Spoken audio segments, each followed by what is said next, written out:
Assalamualaikum warahmatullahi wabarakatuh. Salam sejahtera. Alhamdulillah, nahmaduhu wa nusalli ala rasulihil karim. Rakan-rakan pimpinan, wakil-wakil parti dan kerajaan perpaduan, rakan-rakan yang hadir. Hari ini saya hadir dengan penuh semangat, dengan berbagai perasaan, kerana saya setelah 25 tahun seperti yang disebut oleh Presiden UMNO tadi berucap di Dewan Merdeka. Terima kasih kerana beri kesempatan kembali ke Dewan Merdeka.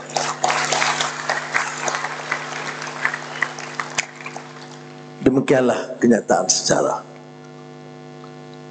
yang memerlukan istiqamah, komitmen dan tekad berjuang. Kita berjaya mewujudkan kerajaan perpaduan, dan saya tidak berhasrat mengulangi kenyataan ucapan disampaikan oleh rakan-rakan. Tapi apa prinsipnya? Pertama, ini adalah collective effort. Bukan isu Anwar, tapi isu komitmen pimpinan yang punya wawasan dan komitmen membela nasib rakyat. Dan komitmen ini diterjemahkan oleh rakan-rakan pimpinan. Wujudkan satu kerajaan perpaduan bukan sekadar hanya menjunjung titah Tuanku Yang di-Pertuan Agong, tetapi meletakkan asas supaya negara ini stabil. Soalan kedua, kita berjaya yang pertama, kerajaan perpaduan sekarang kukuh. Dan seperti mana disebut tadi, kalau ada yang masih mengigau, saya dah melontarkan cadangan kepada mereka. Bawa usul di parlimen dan kita bertempur di parlimen minggu ini. Sebab apa? Sebab stabil politik itu menjamin keupayaan kita memacu pertumbuhan dan menghentikan politik adu domba. Orang-orang yang merompak kekayaan negara, menyakau hak orang Melayu sendiri, dan sekarang bangkit sebagai pejuang-pejuang. Sebab itu saya katakan, dan ada yang menegur saya, jangan keras sangat. Saudara, bukan saya keras, tetapi kita kena ingat, jangan khianati amanah rakyat, jangan korbankan kepentingan kaum dan bangsa semata-mata untuk kamu hidup dalam negara ini dan berjaya. Sebab itu perpaduan ini kita sudah berhasil. Terima kasih kepada pimpinan, kerana saya tidak mungkin melakukan apa yang saya cita-cita dan harapkan untuk negara ini kalau tidak ada semangat kesepaduan yang diperlihatkan secara serius oleh rakan-rakan. Jadi, dan saudara-saudara, bukan saya 148 ahli parlimen, tapi parti-parti yang bergabung dalam kerajaan perpaduan, saya salute pada saudara. Saya tidak sangat terkesan dengan harapan dan pujian kepada saya, kerana saya insaf. Keadaan liku-liku perjuangan itu sangat pedih, dan derita dilalui oleh saya dan keluarga itu amat dirasai. Tetapi tanpa komitmen yang sudah tunjukkan, yang sanggup meleburkan pertarungan, kehangatan pertarungan lalu, sanggup meleburkan dan memaafkan kenyataan-kenyataan yang terkeluar dalam keadaan suhu politik yang hangat, fobia terhadap parti-parti. Kalau tidak ada semangat yang sedemikian, tidak mungkin kita wujudkan kerajaan perpaduan yang mantap yang ada sekarang. Sebab itu saya katakan saya salute. Kerana perpaduan ini untuk apa? Tidak pernah dianjur oleh agama, budaya, doktrin politik bersatu tanpa matlamat. Ada orang bersatu untuk dapat memperkukuhkan dan menyelamatkan mereka.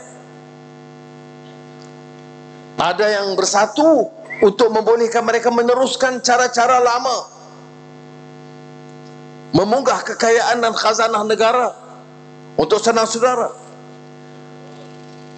Kita bersatu untuk meninggalkan kekacauan dan kerusakan yang lama dan membentuk Malaysia baru yang berteraskan madani dan tamadun bagi bangsa dan negara. Ini bedanya, dan bedanya besar, saudara.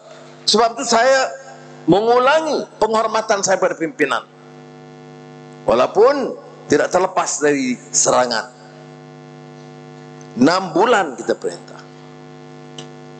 Terima kasih kepada timbalan-timbalan Presiden, Menteri-Menteri, Premier Sarawak, Ketua Menteri Sabah dan pimpinan lainnya.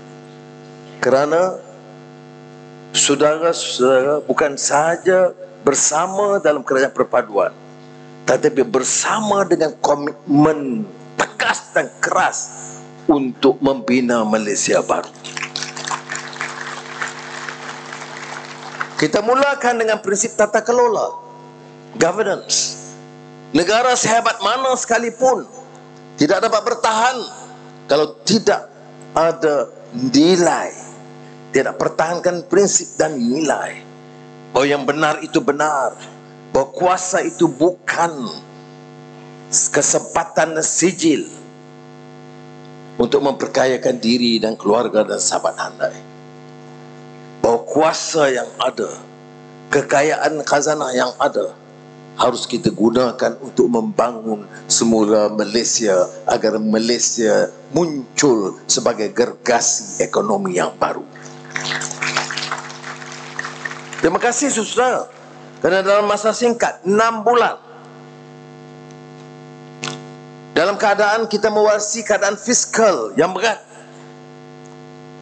hutang yang besar 1.5 triliun, dan defisit fiskal yang tinggi 5.5% untuk 2022. Tetapi dalam masa singkat saudara, dengan perkembangan terbaru, kita lihat umpamanya ekonomi Malaysia suku tahun ini, suku tahun pertama 2023 mencapai pertumbuhan di antara yang terbaik di rantau ini, 5.6%.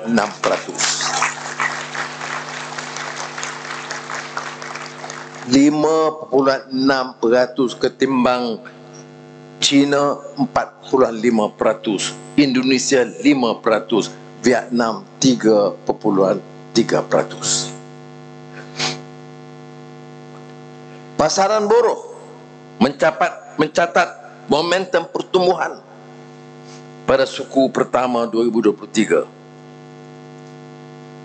Pengangguran dari 3.6% pertahankan 3.5%. Kadar inflasi suku tahun pertama 2023 menjederhana daripada suku keempat 2022 3.9%, sekarang ini 3.6%. Ini kalau kita lihat di rantau juga inflasi yang terendah.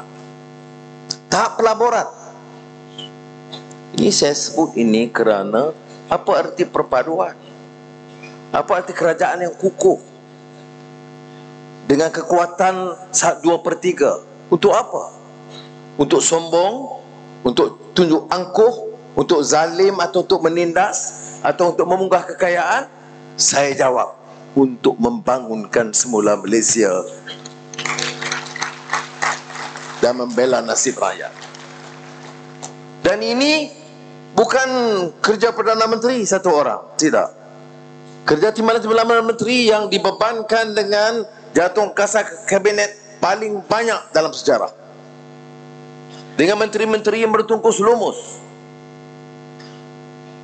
mencari pelaburan, meyakinkan pelabur-pelabur yang sebelum ini sudah mulai malap harapan mereka. Jadi pelaburan digital berkualiti seperti yang diumumkan Amazon Web Services memulakan pelaburan yang tinggi di rantau kita, di antara jurutera data, saintis data dan penganalisis data. Peluang pekerjaan buat mereka dengan pelaburan untuk jangka kini dan sederhana sebanyak 25.5 bilion ringgit. Korea Selatan menunjuk minat untuk melabur sekitar 24 bilion ringgit melalui syarikat ternama seperti Samsung Engineering, SKC, Lotte Fine Chemicals, Hyundai, Koei dan konsorsium syarikat Korea. China dalam kunjungan kita, ya betul, yang dihebatkan kunjungan saya, tetapi yang tidak tercatat ialah kerja menteri-menteri dan kementerian-kementerian sebelumnya bertungkus lumus berminggu-minggu untuk mendapat catatan pelaburan tertinggi dalam sejarah 170 bilion ringgit. Ini termasuk Gili Proton yang akan memulakan pelaburan 10 bilion ringgit di Automotive City di Tanjung Malim. Saudara, ini artinya good governance. Ini artinya perundingan yang tidak meletakkan komision untuk menteri dan keluarga mereka. Ini artinya ease and speed of doing business yang harus kita lakar, tetapkan agar negara ini muncul semula sebagai gergasi di rantau ini. Ada langkah-langkah lain yang tentunya dibangkitkan, tetapi sudah faham konsisten dengan pendirian kita.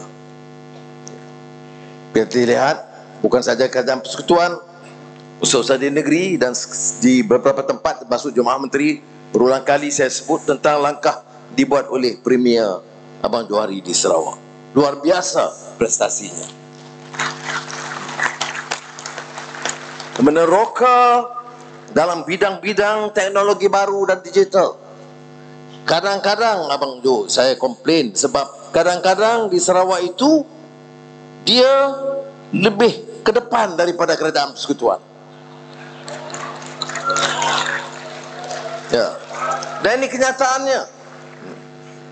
Bermakna sekiranya kerajaan itu stabil, pimpinan itu ambil sikap terbuka, sanggup mendengar, sanggup belajar dan tidak sombong dan angkuh, dan pusatnya perhatian itu membangun negara dan tidak terganggu dengan cara bagaimana nak tentukan kontrak minyak bagi anaknya, digital bagi menantunya, lingkup negara ini kalau kita biarkan begitu rupa. Dan saya sekali lagi tekankan hebatnya pimpinan dan jemaah menteri sekarang. Tidak satu laporan setakat ini mengenai kecurangan oleh pimpinan kerajaan perpaduan dalam kegiatan ini.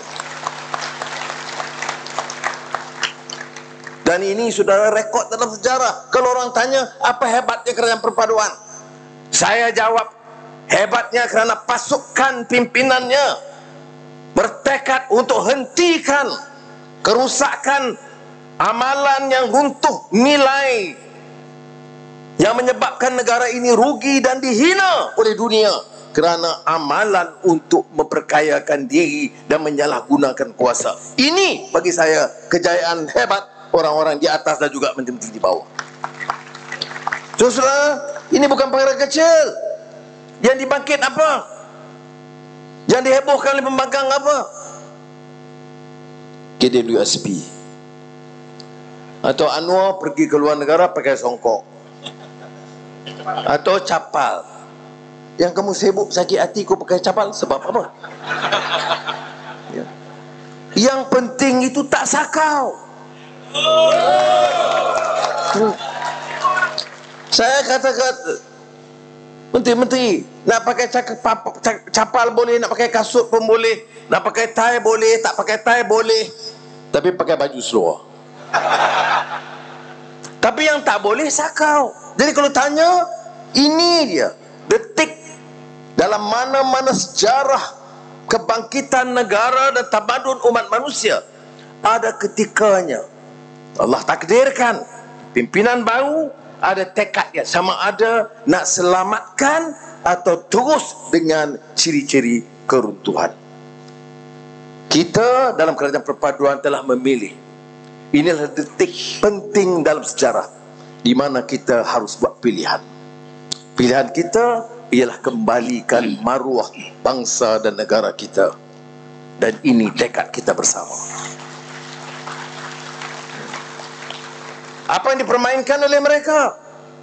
Kita telah meninggalkan agama kita dan meninggalkan bangsa kita. Siapa yang menghukum?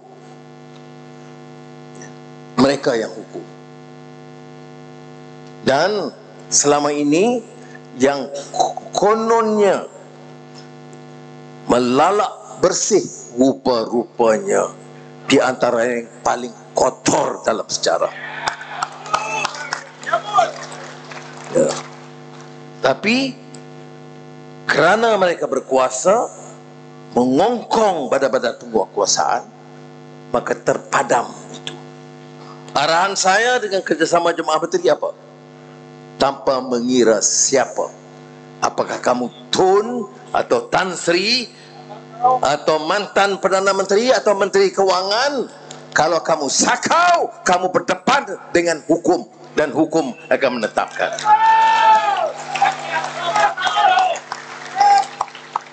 Mandat ini yang penting bagi kita untuk membawa suatu perubahan baru. Kerana kalau tata kelola itu dan governance baik, kita boleh tumpu. Saya bukan kata nak bagi satu keistimewaan kepada kerajaan Sarawak, tapi kebetulan saya teliti perkembangan negeri-negeri ini. Ada catatan Selangor berjaya dalam bidangnya, Pulau Pinang ada, Pahang pun ada, yes, atau Johor, saya tak nafikan. Tetapi dalam inisiatif dan ikhtiar baru, kerana kerajaan itu stabil dan kukuh dan disiplin pimpinannya dan kepetahan pimpinannya, maka ada beberapa ikhtiar baru di Sarawak yang membanggakan kita sebagai anak Malaysia.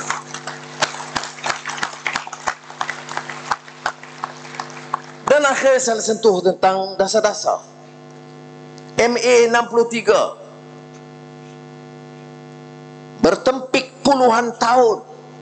Jadi saya berikan jaminan kepada pimpinan Sabah dan Sarawak dan beri mandat penuh kepada TPM Datuk Seri Fadilah, ambil bidang kuasa ini dan selesaikan sedaya upaya, apa sahaja janji yang dimeterai, laksanakan. Ada yang memperolok, ini kerana kononnya jaminan sokongan GRS GPS. Saya jawab, itu ada. Tapi yang lebih penting ialah tanggungjawab pimpinan generasi kini adalah untuk melaksanakan sumpah setia dan janji bapak-bapak kemerdekaan kita. Ada beberapa langkah diambil dan yang lain seperti mana kita tahu dilaksanakan secara sungguh-sungguh. Saya di Kelantan baru-baru ini, dan sudah tahu masalah bekalan air di Kelantan itu parah. Di Sabah yang disebut oleh Ketua Menteri Haji Ji sangat prihatin, menyebut kepada saya sama Menteri Kewangannya bagaimana harus ada dana yang besar untuk menyelesaikan masalah air di Sabah. Dan saya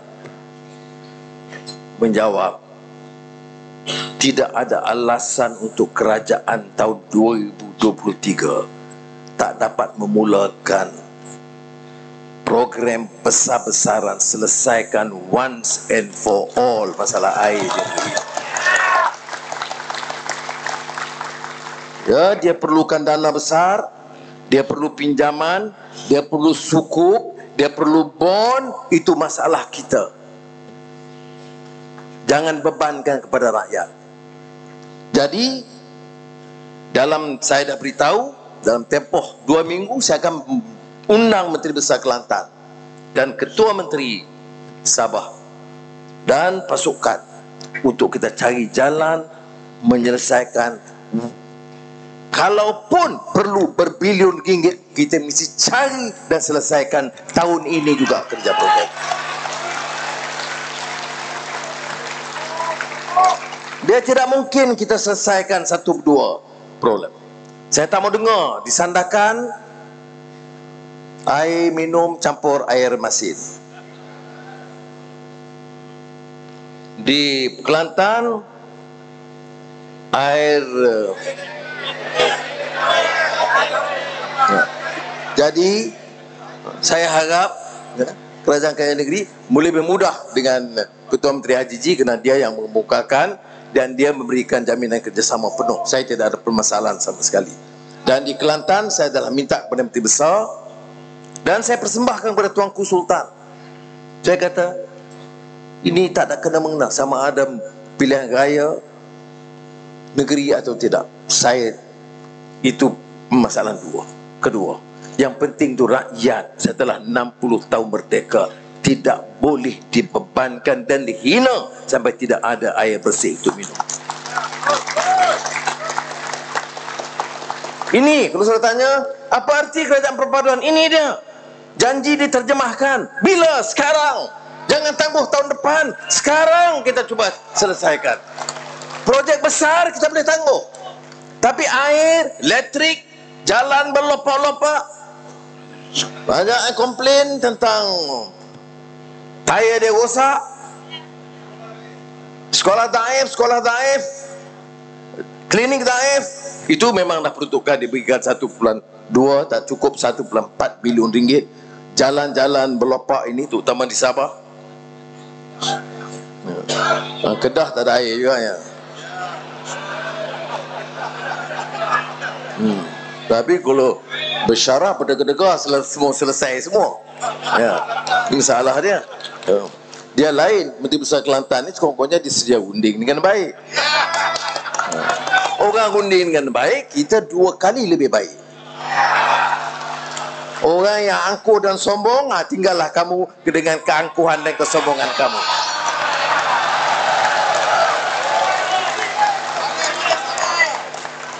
Jadi saudara, saya tahu ini kerangka kita akan bincang dan ada yang tanya, terpaksa kita jawab. Ya, masalah-masalah tertinggal bertahun-tahun, kita terpaksa beban, pikul beban. Saya tidak mau ke Sabah dan Sarawak dia dibangkitkan lagi. Perjanjian Malaysia 1963. Saya tak mau lagi dah. Ya, sebab itu janji kita. Bukan janji tahun lalu. Bukan janji 10 tahun dulu. Janji tahun 1963. Ya. Apa arti kemerdekaan kalau rakyat tidak dibebaskan? Saya selalu bicara tentang surah Al-Balad, la uqsimu bihadzal balad, dan di situ disebut bagaimana falaqtahamal aqabah, bagaimana boleh angkat darjat ketinggian kita ini dari sudut nilai hidup. Jawabnya fakku raqabah, bebaskan manusia dari apa bentuk penindasan kehakiman dan pendakwaan. Kita ada kuasa, saudara. Kerajaan perpaduan kuat sekarang. Yang mengigau masih mengigau, tetapi kerajaan alhamdulillah masih kuat. Kuat untuk apa? Kuat untuk melaksanakan program yang kita janjikan kepada rakyat. Fakku rakabah, bebaskan manusia dari apa juga cengkaman, menghina mereka, menghamba abdikan mereka. Dan ini tanggungjawab kita terbesar. Sebab itu, terima kasih Ketua Menteri Sabah yang menyebutkan menoktahkan kemiskinan tegar. Dan tentunya yang miskin, anak yatim dan lain-lain. So, saudara, memang saya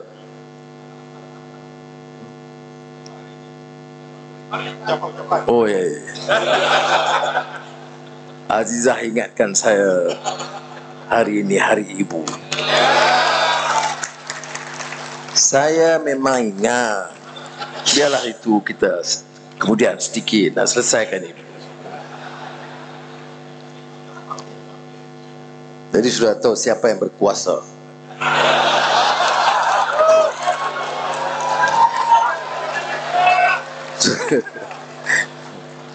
Saudara bagi kita Anwar bagi bagus berjaya, tapi sudah tahu yang belakang yang mengatur semuanya. Tapi mengatur yang baik, bukan mengatur nak berlian. Bukan mengatur yang lain. Dia mengatur untuk kebaikan. Baik. Jadi tentang maksudnya, saya kata betul. Kita bangga alhamdulillah. Kita dapat tubuh kerajaan. Dan kerajaan tak dijangka. Ada yang kata mungkin 3 bulan, mungkin sebelum puasa, sebelum raya Cina, sebelum puasa, lepas sebelum raya, kemudian sebelum raya haji. Tapi alhamdulillah dengan convention hari ini, saudara, ini memberikan signal yang jelas kepada rakyat Malaysia dan dunia.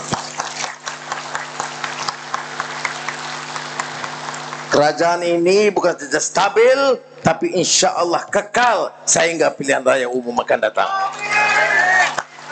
Kekal untuk apa? Untuk pastikan pertama tata kelolanya mesti baik, hentikan amalan rasuah dan penyalahgunaan kuasa, dan keduanya pastikan dasar yang boleh memacu pertumbuhan dan membela nasib rakyat negara kita. Hari Ibu. Kalau ada lagu Piramdi lama semalam di pesawat dipasang, tak bertempat nak mengadu, alam keliling membisu. Kalau ada ayah dan ibu, takkan begini nasibku. Tak bertempat nak mengadu, alam keliling membisu. Kalau ada ayah dan ibu, takkan nasibku begitu. Nah, itu lebih kurang nanti. Nak dengar lagu betul? Lagu Piramdi. Tapi kita tentunya tersentuh bila kita bicara ibu, terutama yang sudah tiada ibu. Saya sebut baru-baru ini tak kalah meluncurkan filem Anwar The Untold Story. Kalaupun sekali saya menangis dalam puluh tahun di penjara, itu bila ibu saya meninggal semasa saya merengkok di penjara. Kasih ibu, sumbangan mereka, latihan mereka, pendedahan mereka, tempat kita mengadu, itu sukar diganti. Jadi bagi kita yang ada ibu, jagalah dengan kasih sayang.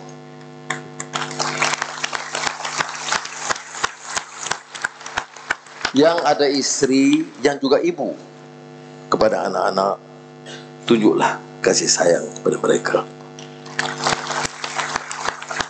Yang tiada, yang ibu yang telah meninggalkan kita, pastikanlah senantiasa mendoakan mereka, dan semoga Allah berikan ampunan kepada mereka, kasih sayang kepada mereka seperti mana mereka curahkan kasih sayang kepada kita. Saudara-saudara, this is a great day for Kerajaan Perpaduan and for Malaysia. Terima kasih kepada saudara kerana bersedia meleburkan segala kesempitan yang lalu, kemarahan yang lalu, dan bermuafakat bersama. Saya tahu sebab nak sebut saya tertinggal tadi. Pasal Saudara Zahid ini adalah di antara yang paling kuat diserang, termasuk kepada saya. Tapi saya nak beritahu, kalaulah tidak, ya, kerana komitmen Saudara Zahid selaku Presiden UMNO dan dukungan ahli-ahli Parlimen UMNO, sejarah kita tentu berubah. Jadi kita juga harus iktiraf peranan beliau. Dan UMNO juga, kalau daripada Yang di-Pertuan Agong sendiri dalam keadaan kritik